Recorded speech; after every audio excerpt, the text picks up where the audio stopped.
Staff Sergeant Jack Morrison tasted copper in his mouth as he watched the Varkath Legion march through the burning ruins of New Brisbane Colony. Their scaled armor caught the orange glow of flames, making them look like an advancing tide of burning metal. 15,000 strong, moving with perfect synchronization. Each step, each movement coordinated through their hive mind network. From his position beneath the twisted wreckage of a fallen dropship, Morrison could see the entire eastern quadrant. His left leg, crushed under tons of metal, had gone numb hours ago. The medical nanites in his system were failing, their power supplies nearly depleted from trying to keep him alive. His combat suit's heads-up display flickered weakly, showing critical damage across multiple systems. Status report, he whispered into his comm, knowing no one would answer. The 23rd Colonial Defense Force had made their last stand at Junction Point 7, buying time for the civilian evacuation. They'd succeeded, barely. The massive underground hangars now stood empty, their precious human cargo safely away and faster than light transit. The cost had been absolute. Morrison had watched through security feeds as his squadmates fell one by one. Captain Rodriguez taking a plasma bolt to save the nursery evacuation. Lieutenant Chen holding the line at the spaceport until the last shuttle cleared atmosphere. Sergeant Wei using his dying breath to trigger the ammunition depot's self-destruct sequence, taking out an entire Varkath battalion. Now it was just him, one broken soldier against an alien legion. The colony's nuclear fusion core loomed in the distance, its massive cooling towers still functioning despite the devastation around them. The Varkath wanted it intact, a prize to power their future invasion fleet. Morrison's cracked visor display showed their methodical advance, breaking into perfectly spaced groups to secure each sector. He tried moving his leg again and bit back. A scream as fresh pain shot through his body. The dropship's twisted frame had him pinned perfectly. He could see everything, but couldn't reach the exposed maintenance tunnel entrance just 10 meters away. His fingers brushed against the neural interface port at the base of his skull, and a desperate idea began to form. The colony's automated defense systems were still partially online. He could see their status indicators blinking weakly on his heads-up display. Sentry turrets, environmental controls, security bulkheads, all damaged but not completely destroyed. The Varkath had disabled the primary control systems, but they didn't know about the maintenance backdoors. They couldn't know. Those were coded into the DNA of every Colonial Defense Force engineer, hidden so deep that even torture couldn't reveal them. Morrison's hand shook as he pulled a fiber optic cable from his suit's emergency repair kit.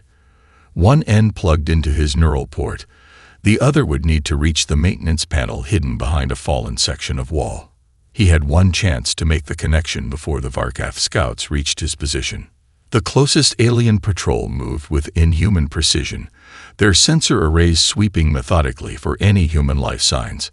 Morrison's suit was running on backup power, its stealth systems barely masking his presence. He watched through his visor as they passed within meters of his position, their scaled armor flexing with each movement. One of them paused, head tilting in that peculiar way their species had when processing unexpected data. It must have caught a trace of his life signs. Morrison held his breath, ignoring the fire in his lungs and the thundering of his heart. The Varkath soldier took one step toward his hiding spot, then stopped as a distant explosion drew its attention.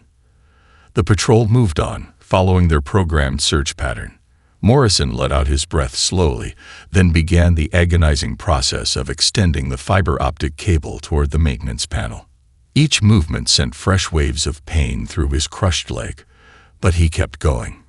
The cable was designed for suit repairs, not spanning gaps, but it would have to be enough. Just before the cable reached its full extension, it snagged on a piece of debris. Morrison stared at the maintenance panel, now impossibly far away. Inside his helmet, sweat dripped into his eyes as he made the hardest decision of his life. With trembling fingers, he reached for the combat knife strapped to his good leg. Sometimes, to win an impossible battle, you had to be willing to leave a piece of yourself behind. The first scream of confusion rippled through the Varkath Legion exactly 17 minutes after Morrison gained access to the colony systems. He lay in the maintenance tunnel, his severed leg cauterized by his suit's medical systems, watching through security feeds as his plan unfolded.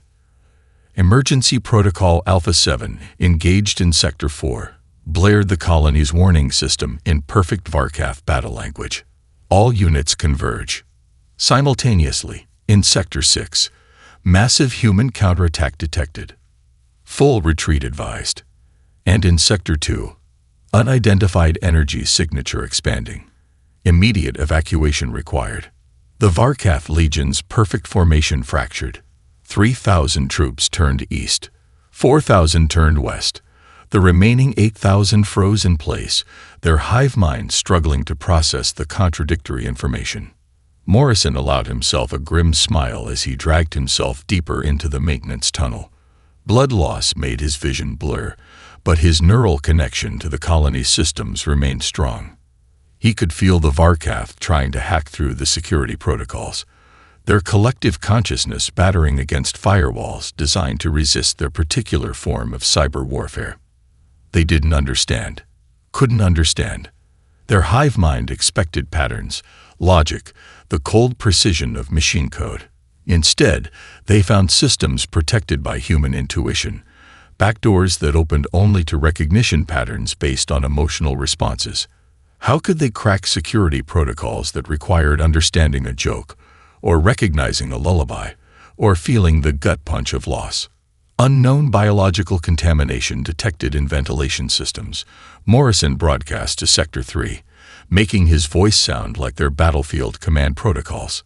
Seal all environment suits. Then to the same sector but on a different frequency. Environment suit breach detected.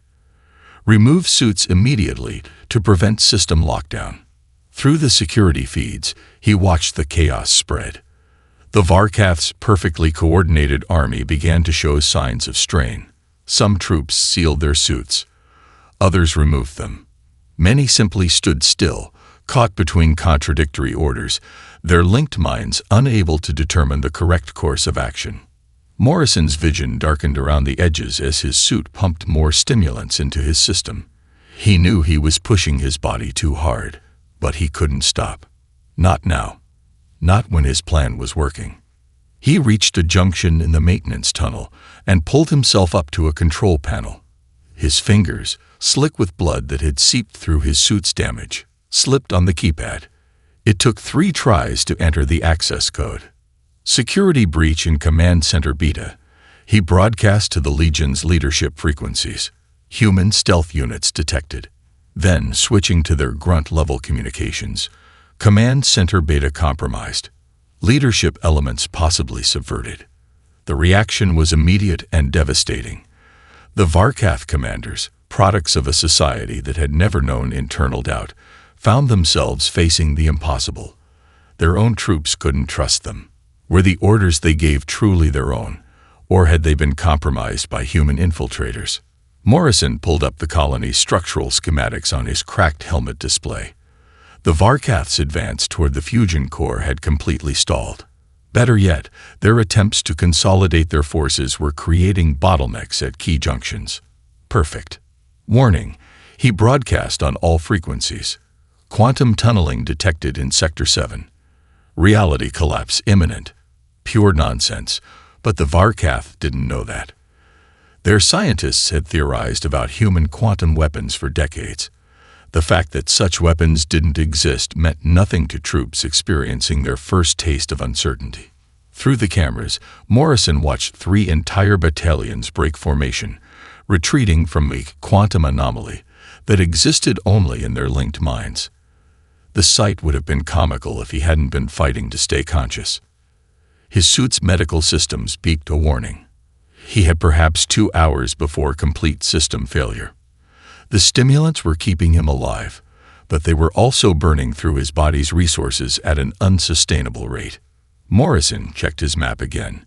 He needed to reach environmental control in Sublevel 3. From there, he could access the atmospheric processors. And then he would teach the Varkath, that the most dangerous weapon humans possessed wasn't their technology or their strength. It was their imagination. The maintenance tunnel opened into Environmental Control's backup station, and Morrison pulled himself through the access hatch, leaving a trail of blood on the polished floor. His neural connection buzzed with incoming data as thousands of system reports flooded his consciousness. Through security cameras, motion sensors, and atmospheric monitors, he could feel the entire colony like an extension of his own broken body. The Varkath were adapting, but too slowly. Their hive mind processed information like a supercomputer, fast, efficient, and utterly predictable. Morrison fought like a human, messy, creative, and impossible to anticipate. He dragged himself to the main control console and initiated Emergency Protocol Delta. Across the colony, environmental systems went haywire. Temperature regulators in Sector 5 cranked up to maximum, turning corridors into scorching ovens. Cooling units in Sector 3 activated simultaneously, creating patches of near-freezing air. Humidity controls failed selectively, producing banks of artificial fog that played havoc with Varkath thermal imaging. Multiple system failures detected. The colony's AI announced in its calm voice, "Please evacuate affected areas immediately."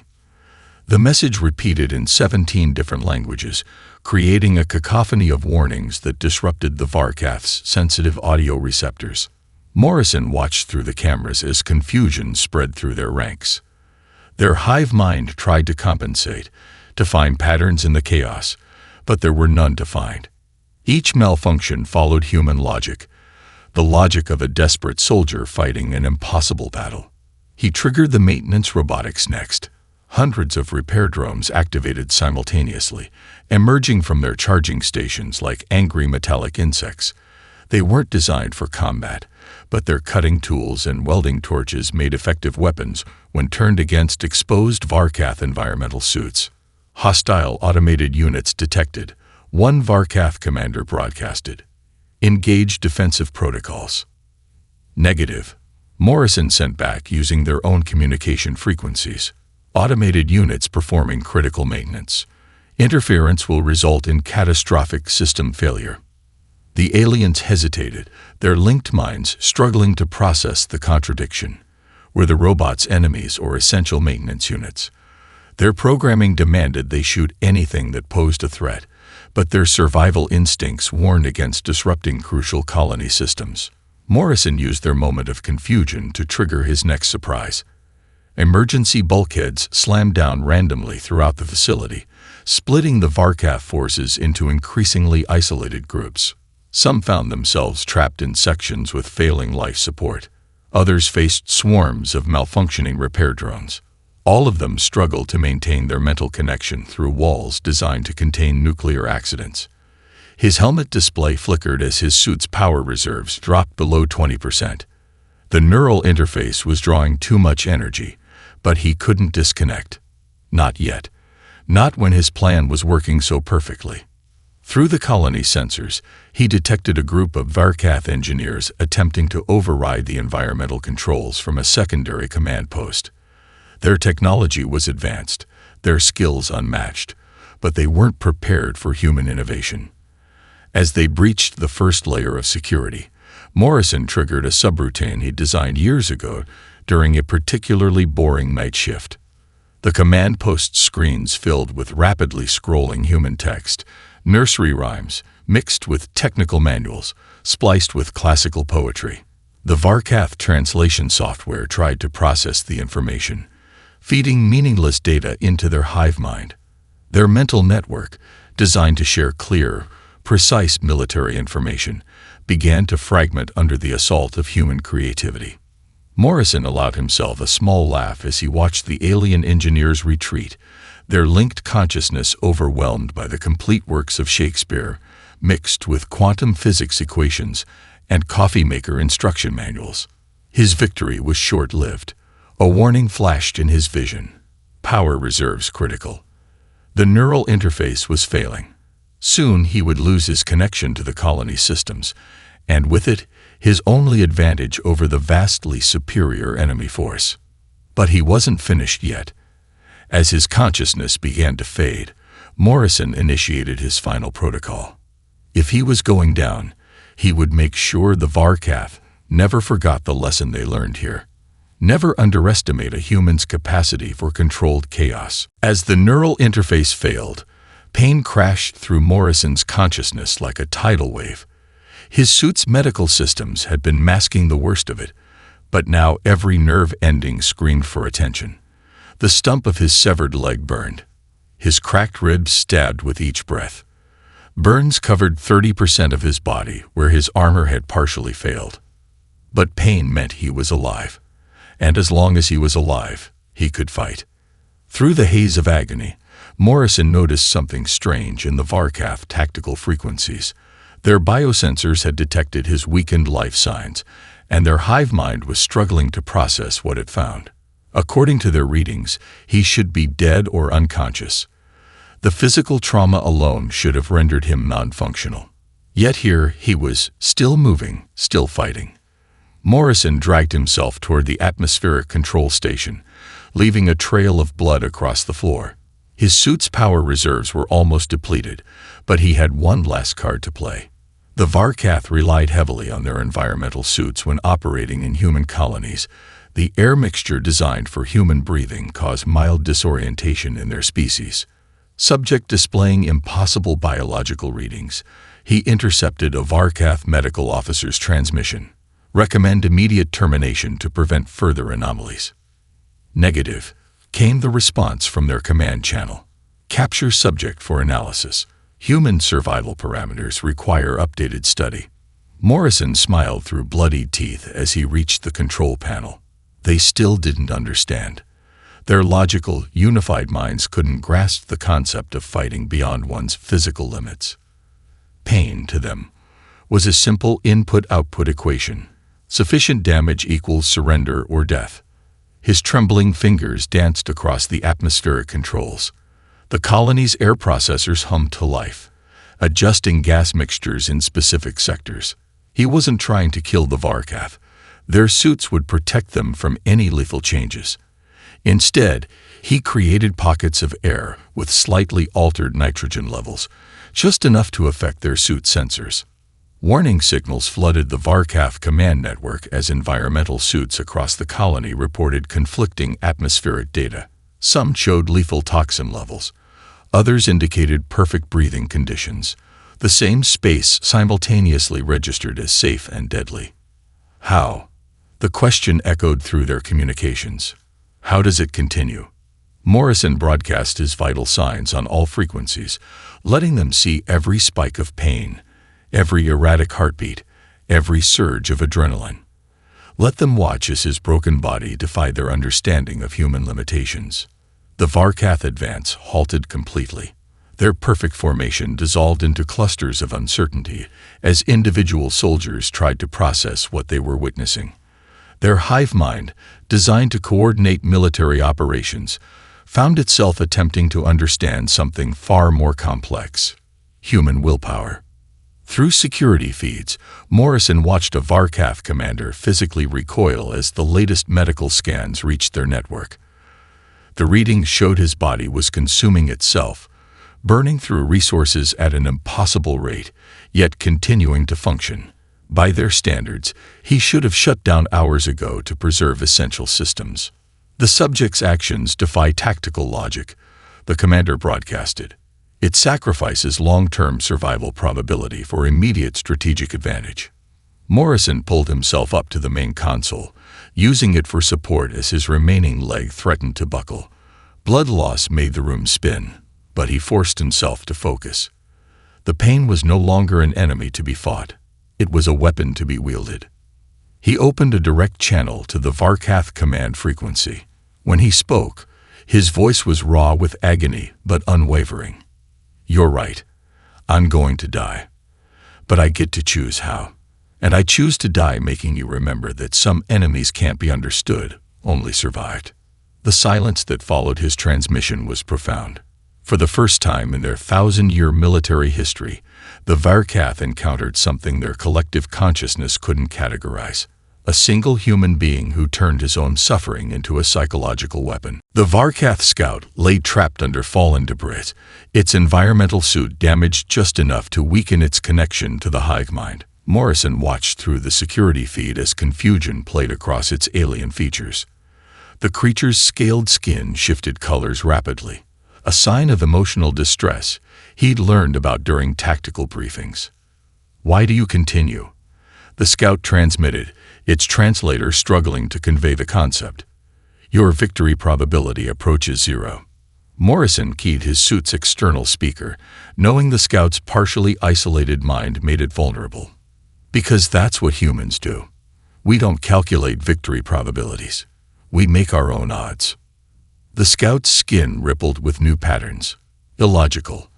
The collective provides certainty. Unity ensures survival. Alone, you cannot succeed." "But I'm not failing either, am I?" Morrison dragged himself closer, each movement sending fresh waves of agony through his body. "Your Legion's perfect formation is broken.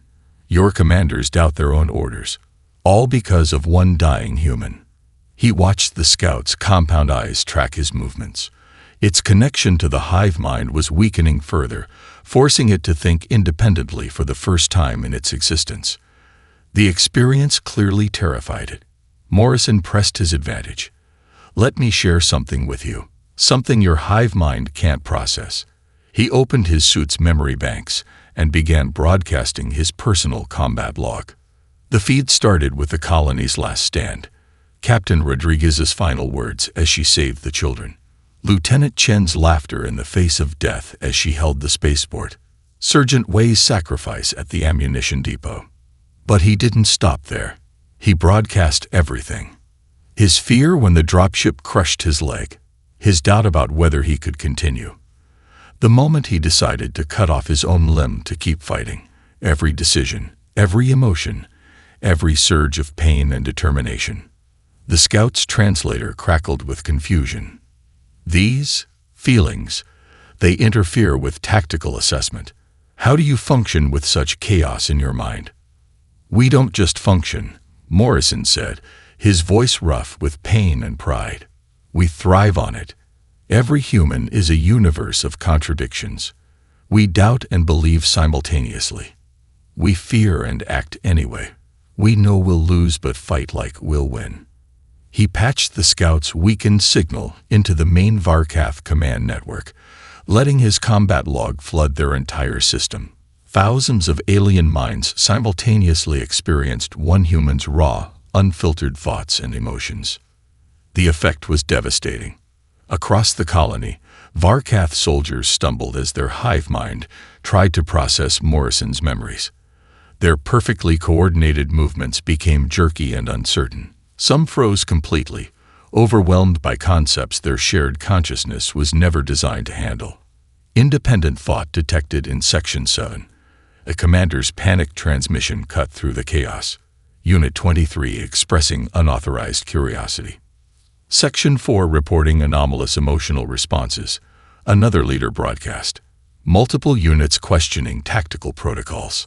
Morrison watched through the remaining security feeds as cracks spread through the Varkath's mental unity. Individual soldiers began moving out of formation, their actions no longer perfectly synchronized. Some even turned to stare at their companions, seeing them as separate beings for the first time. The scout beside him trembled, its scales cycling through colors never before seen in their species. The collective, it's too much, too many questions, too many possibilities. "That's what it means to be human," Morrison said, fighting to stay conscious as blood loss took its toll. "Every decision is a war between hope and fear, between duty and survival, between what we can do and what we must do." He broadcast one final memory, the moment he chose to stay behind while his comrades evacuated the civilians. The complex mix of terror, determination, and acceptance that came with that decision. The scout's translator went silent for a long moment. When it spoke again, its words sent shockwaves through the entire Varkath network. I think I understand. I choose to understand. The Varkath Supreme Commander's consciousness rippled with distress as reports flooded in from New Brisbane Colony. The massive neural network linking their entire species buzzed with unprecedented discord. Warning signals cascaded through their fleet's command structure as more soldiers began showing signs of individualized thought patterns. Impossible, the Supreme Commander broadcast to the High Council. One human warrior cannot defeat our unity. We have conquered 300 worlds. Our collective strength cannot be broken. But the evidence played out across their monitoring stations. The Legion trapped in New Brisbane Colony was fragmenting. Unit cohesion dropped to 60%, then 40%, then 20%.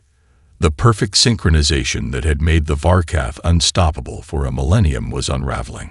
Through their quantum communication arrays, the Supreme Commander watched Morrison's combat log spread like a virus through their military network.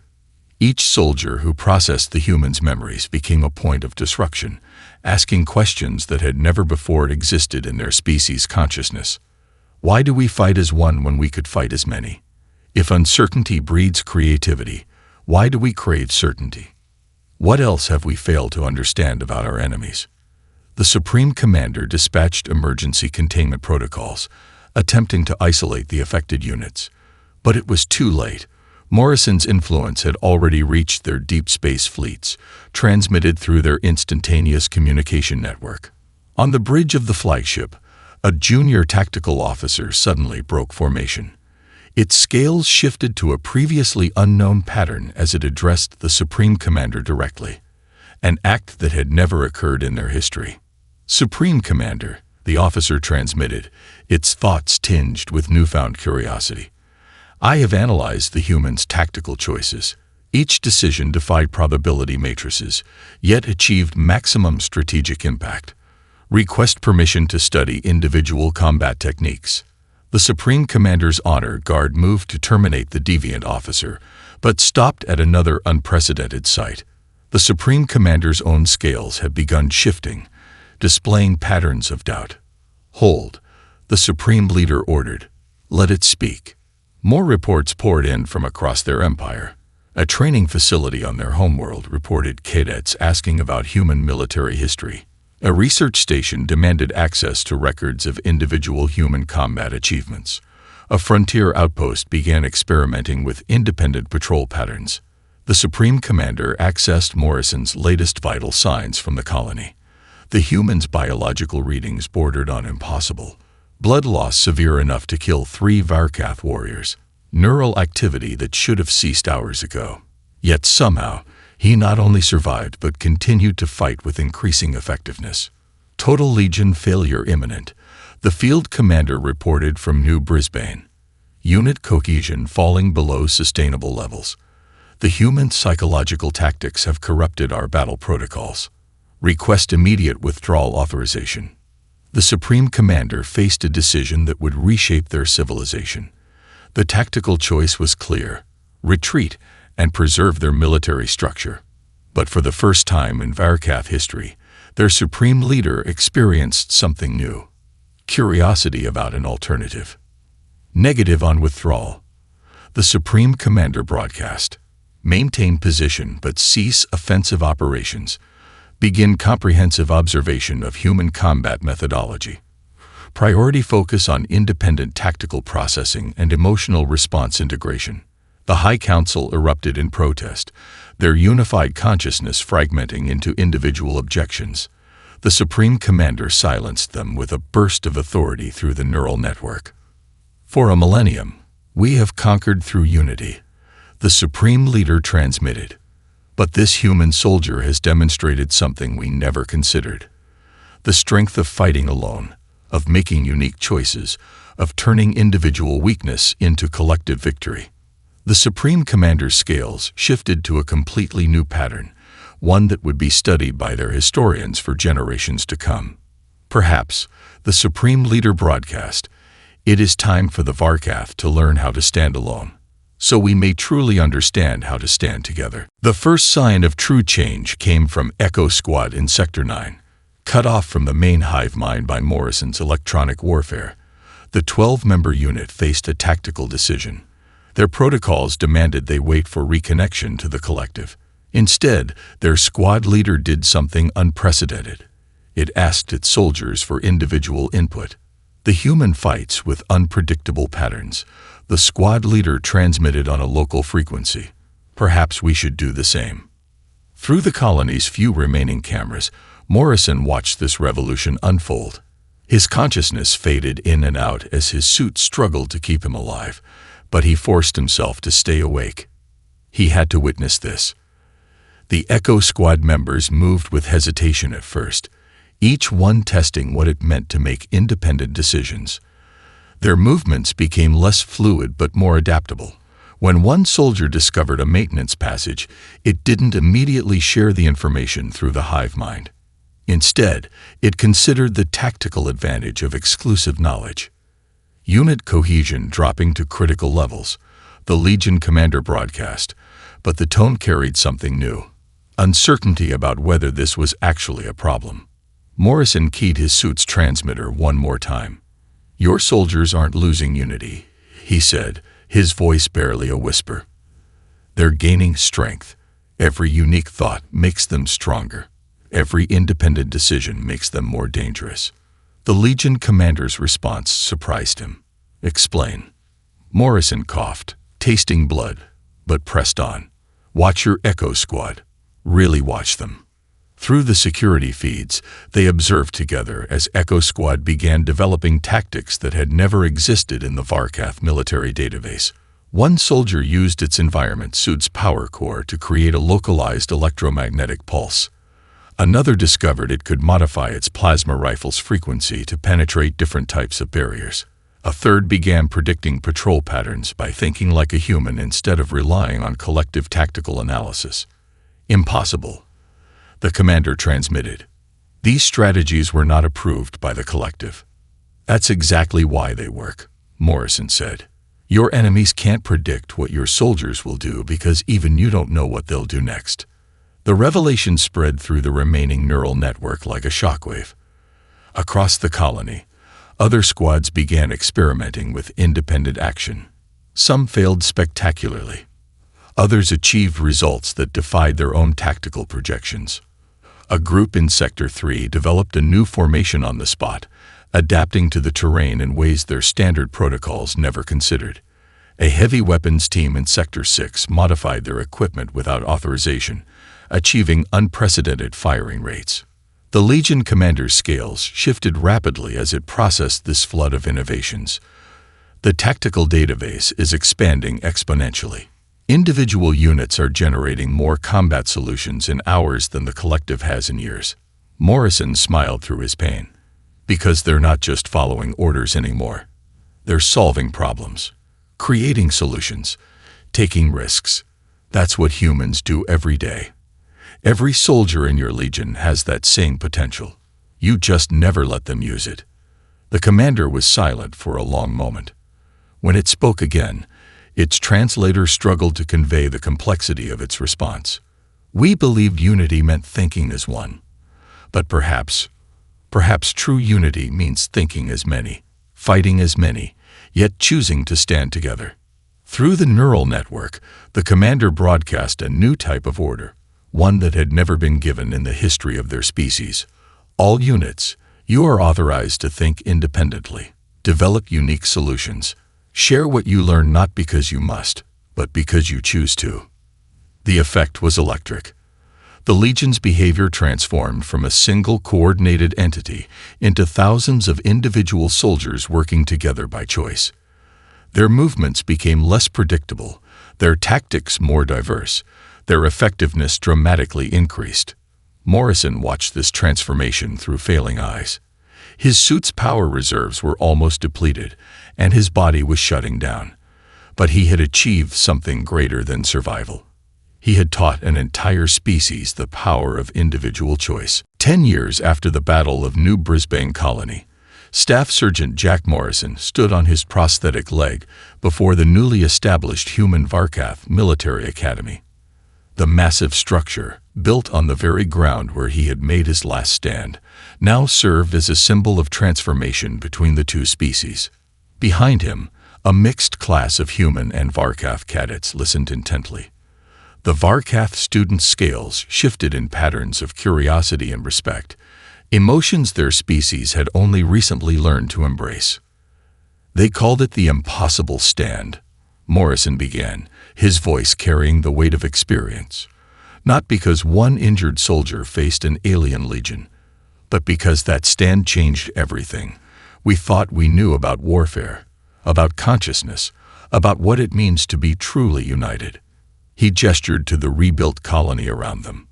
The Varkath could have leveled this place from orbit. They had the firepower. They had the numbers. But they chose to learn instead. Just as one human soldier chose to fight when surrender made more sense.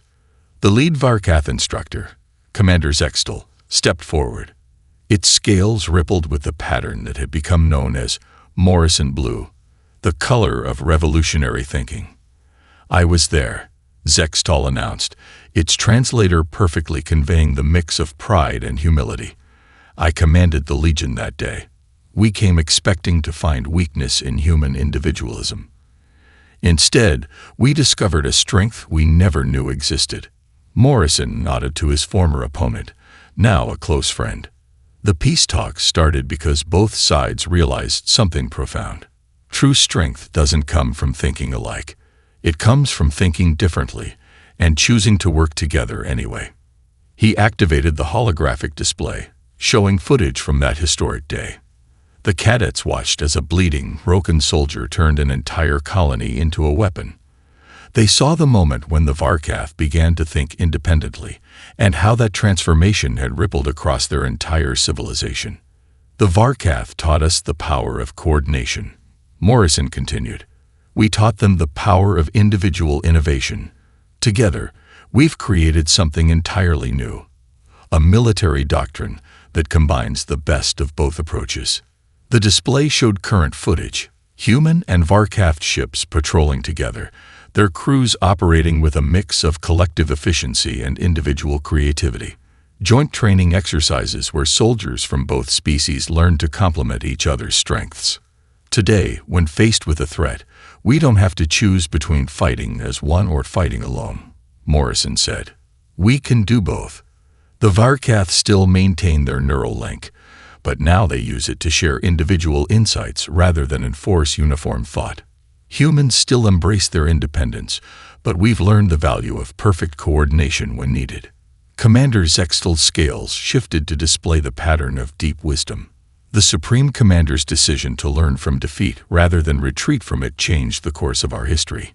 We discovered that unity is strongest when it is chosen, not enforced. Morrison reached down and detached his prosthetic leg, holding it up for the cadets to see. "Every time I remove this, I remember what it cost to win that battle. But I also remember what we gained, not just peace between our species, but a new understanding of what's possible when we remain true to ourselves while learning from each other." The human and Varkath cadets stood as one, not because they had to, but because they chose to. Their respect wasn't commanded by protocol, but freely given in recognition of the moment that had made their unity possible. "That's the real legacy of New Brisbane," Morrison concluded. "Not that one soldier survived against impossible odds, but that two species looked past victory and defeat to see a better way forward. Remember that when you face your own impossible stands, sometimes the greatest victories don't come from destroying your enemy, but from helping them become something greater than they ever imagined possible." As the cadets filed out, Morrison looked up at the Academy's motto, written in both human and Varkath script. "Unity through choice, strength through difference." 10 years ago, bleeding out in a maintenance tunnel, he couldn't have imagined these words would become his legacy. But then again, he'd learned long ago that the best victories were the ones you never saw coming.